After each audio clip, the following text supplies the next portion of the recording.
Okay, it's over here. Where's this thing? Here it is. Okay, good. Now I got it. Okay. Base. If blood is found on this examination cloth, they are tummy and obligated to bring an offering. If blood is found on her cloth, immediately after they are tummy and obligated to bring an offering. If blood is found on her cloth after a while, they are tummy because of a doubt, and they are exempt from bringing an offering. What is after a while? As long as it takes for the woman to descend from the bed and wipe her face. And afterwards, she conveys tumah retroactively for a period of 24 hours, but does not convey tumah to the one who cohabitated with her. Rabbi Akiva says she also conveys tumah to the one who cohabitated with her, and the Chachamim concede to Rabbi Akiva in a case where she sees a blood stain that she conveys tumah to the one who cohabitated with her. By the way, you did a good job with your pictures yesterday. The little picture. Yeah. Yes. All women are in a presumptive state of tahara for their husbands. Men returning true from a journey, their wives are presumptive state of tahara for them.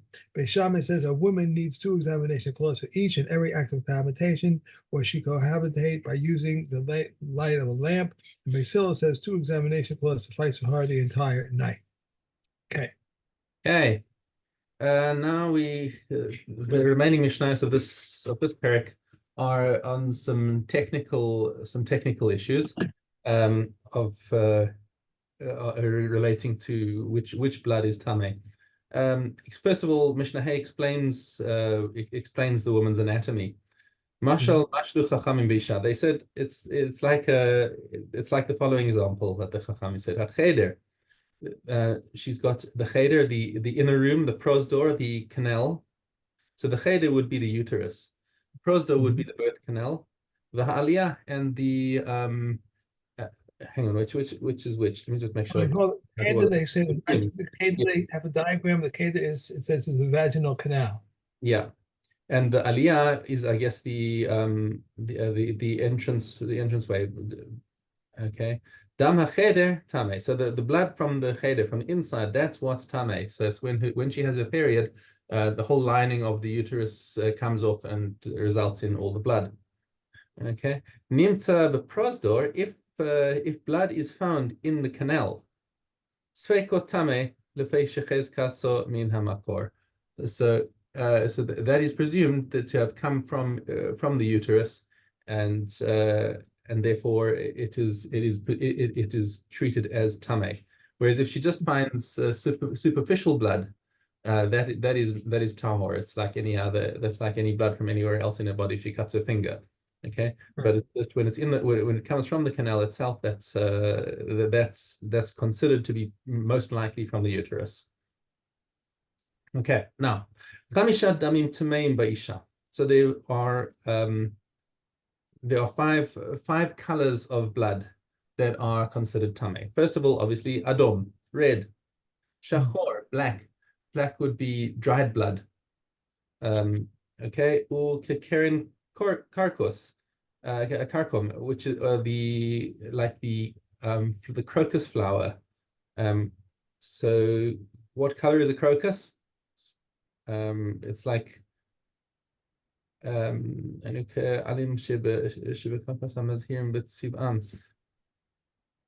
what color is a crocus? Let's see on Wikipedia.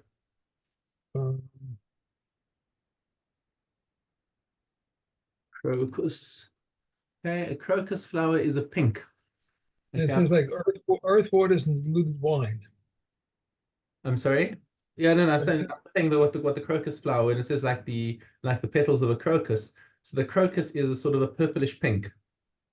Okay. Yeah, I will briefly share my screen with you so you can see. This is from Wikipedia. Okay. That's the color of a crocus. All right. And it also seems to have these little red stamens coming out over there. All right. Yeah. Okay.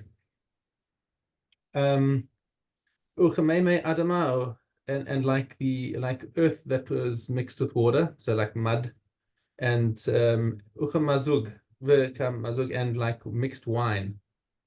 So you got all these different shades, all in the sort of red, brown, pink spectrum. Beis Shammai omrim af kameme tiltan.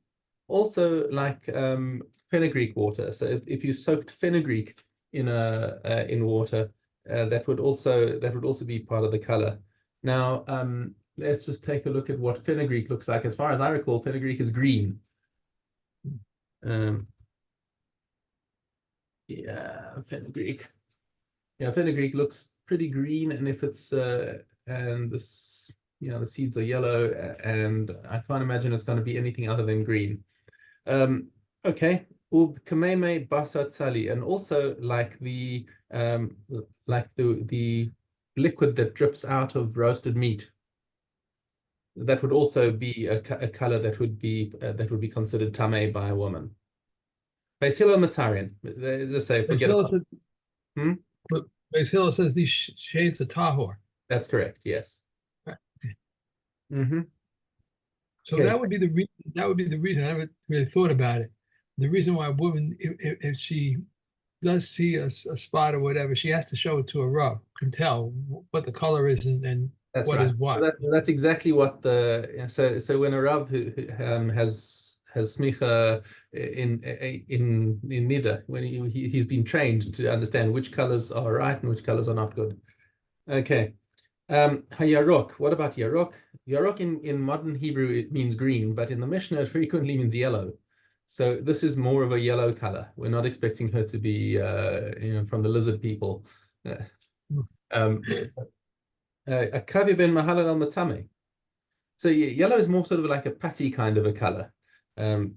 But and a kavi ben mahalal says it's tame, the chachamim matarim. This, by the way, is one of the four things where a kavi ben mahalal disagreed with chachamim, and they said if you recant from these things, then we'll make you the Av based in and whatever. And he was like, no, I will never do that. Remember, we had that in I think it in Pirkei Avos. In Pirkei Avos that they said this to him. No, it wasn't. He quoted in Pirkei Avos, but uh, the discussion that he had with his son. Now where was that? I can't remember where it is. Let's not get sidetracked over here. Anyway, Okay. Amar Rabbi Meir, im eino metame mishum kesem, metame mishum mashke. So Rabbi Meir says, like all of these colors over here that we say are not tame as a for a niddah, it doesn't make her tame as a stain. However, it nonetheless conveys tumah like our seven liquids, one of which is blood. Right. So in other words, it's machshir. So if it fell onto something else that some freshly plucked fruit or whatever, and for whatever reason the owner was happy with that, then the fruit would be considered mukhshar l'tumah. It would be ready to it would be able to receive tumah. Whereas before that, even if you put it like right next to a dead body, it would not become tameh. Okay, but Rabbi Yossi says lokach v'lokach. Now, once you've taken it out of the getter of being blood, then it's also not a liquid that's metame or machshir. It's not machshir, and halacha follows Rabbi Yossi and like the chachamim in all these previous cases that we only have 7 liquids that are metame and only the 5 colors that are mentioned at the beginning of the Mishnah. Okay, well let's be clear. What's Adom? Says the Mishnah. Ezehud Adom. Kadam hamaka, the same as the blood that would come out of a wound on the rest of your body. Shachor, so how black is it? Kacheres. Kacheres is like it's like the black that the shoemakers Using ink. Yeah, they're huh? using ink. They said they use it as an ingredient used in ink. Right. Right. Okay. Amok mikain tameh. If it's darker than this, then it's tameh. But if it's dahe mikain tahor. If it's a paler color, paler hue than that dye, then it is tahor. Kikarin karakov. What about the crocus flower? Kabaro shibor. The brightest color of the crocus flower. That's what we're talking about. Uchameme adama. What about mud? Mibikas base kerim. Okay, so look at the mud, at the sand that you find in the valley of Base Kerim. That's the color that we're talking about. Okay, I don't know how you describe that to somebody who's never seen it, and doesn't have access to the mud in Beis Kerem. But it was a kind of a reddish brown sand, according to Kahati. Or metzif mayim, metzif mayim, and when it's so when you put a bit of water into this sand until the water floats over the earth, then you check over there how when the water is muddy, what color it is, and that's the color we're talking about. Mazog, what about mixed wine? Take 2 parts water, 1 part wine. Min yain hasharoni, from Sharon wine, which I don't know if that's particularly red wine or not, but basically once you've diluted it to that level, anything darker than that is considered tameh. Okay, and that's it. Mikvos. Ted Dahlin. Room in the eye and inclination of a room. No, wait. Gimel. The following items do not intervene, entangled hair of the head, arm, or the armpit, or the man's private parts. The Elias says both men and women are the same in that anything which was finds disturbing does intervene. Anything which one does not find disturbing does not intervene. Room in the eye and inclination on a wound, wet sap, smears of wet dirt on one's body, dirt under the nail, a dangling nail. A child's downy hair neither admits tumor nor transmits tumor. However, a skin on a wound admits tumor and transmits tumor. The following cases are an intervention regarding utensils: pitch or musk on glassware, whether on the inside or the outside, whether found on a table, on a tray, or a cot. If they are otherwise clean, it does not intervene, but if they are otherwise soiled, it does not intervene. On the beds of a householder, it does intervene, but on the poor person, it does not intervene. On the pack saddle of the householder, it does intervene, but on those of water skin carriers, it does not intervene. On the saddlecloth, it does intervene, and Reb Shimon ben Gamliel says only if the soil is at least the size of an Italian issa. Excuse me. Okay.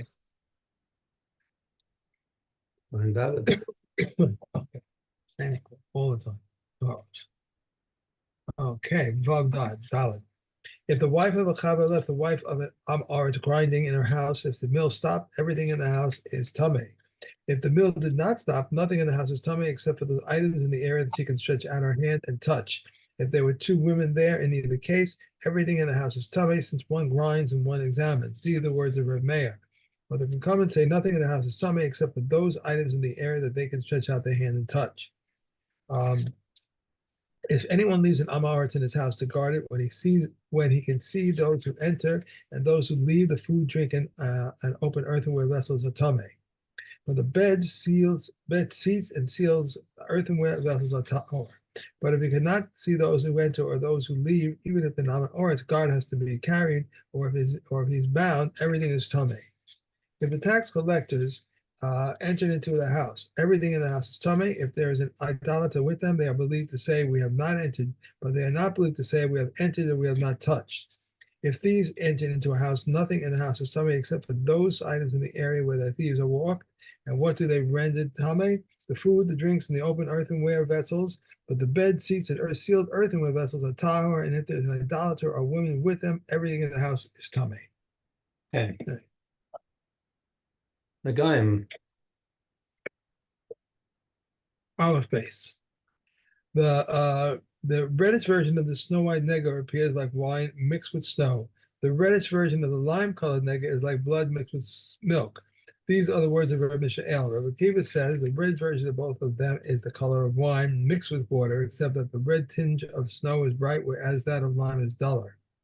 There are 4 appearances combined with one another to make tahor, to confirm or to confine that which remains the same at the end of the first week, to make tahor that which remains at the end of the second week, and to confirm that which develops living skin or white hair either initially or at the end of the first week, at the end of the second week, or after being declared tahor, to confirm that which develops an expansion either at the end of the first week or at the end of the second week, or even after being declared tahor, to confirm someone who turns completely white after being declared tahor, to make tahor someone who turns completely white after being confirmed or confined.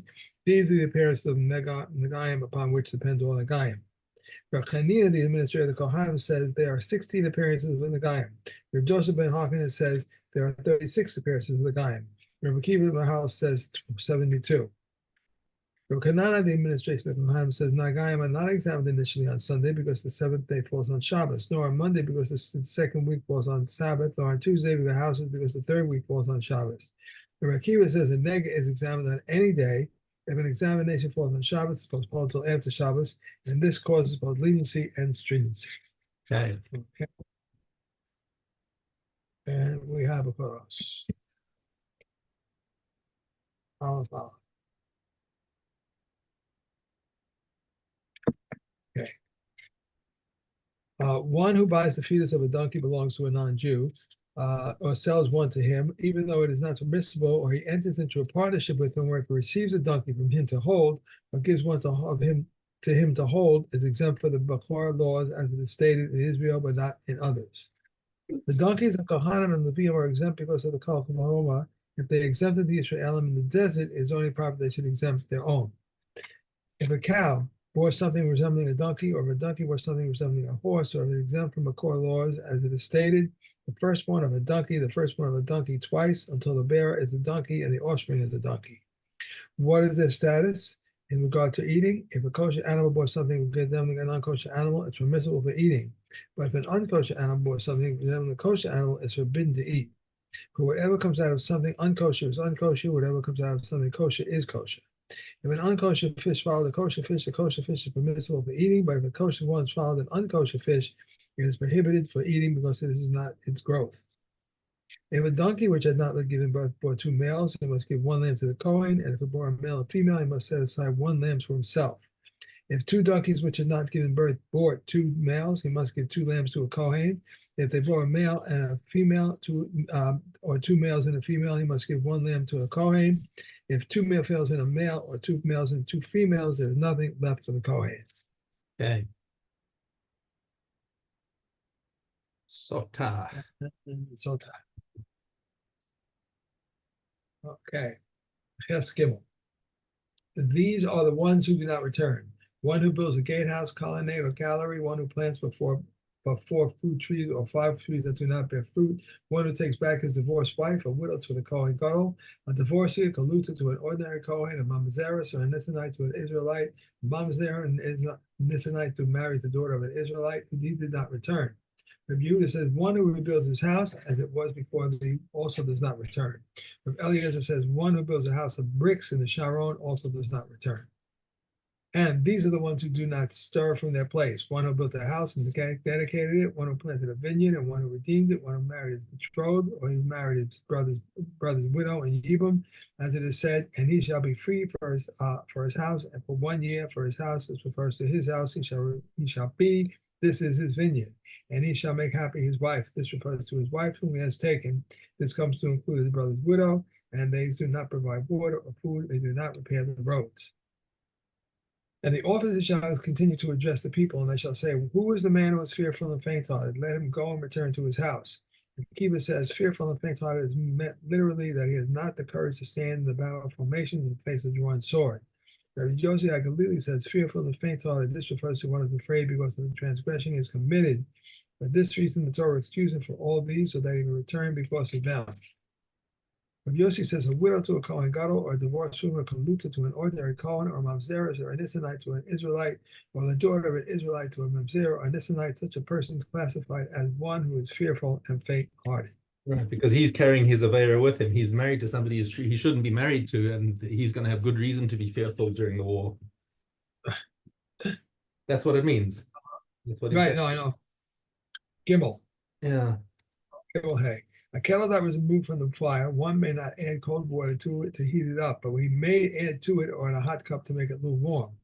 A sealed pot or a nourished pot which was removed from the fire when boiling, one may not add spices to them, but he may add spices into a bowl or a tureen. Rabbi Yehuda says one may add spices to anything except something containing vinegar and brine. We may not place a utensil under a lamp so that it gets the dripping oil, but if he places it there while it's a day, it's permissible. We may not benefit from it, so it is not something permitted for the Sabbath use. We may move a new lamp and not an old one. Reb Shimon says all lamps may be moved except the lamp burning on Shabbos. We may place a utensil under a lamp to catch sparks, but one may not place water in it because it distinguishes them. And with what may we declare insulate? What may we declare insulate hot food? And with what may we not insulate them? We may not insulate them neither with mark, nor with manure, with no salt, nor with lime, nor with sand, either wet or dry, nor with straw, nor with grape skins, nor with flocking, nor with grasses when they are moist. Though we may insulate hot food with them when they are dry. We may insulate hot food with clothing, with produce, with pigeons' feathers, with carpenters' soldiers, and with fine flag combings. The Yehuda prohibits fine combing but permits coarse combings. Done. Okay. All right, great. Hey. Terrific day. Enjoy. I'll see you tomorrow, Mr. Shem. Thank you. Bye.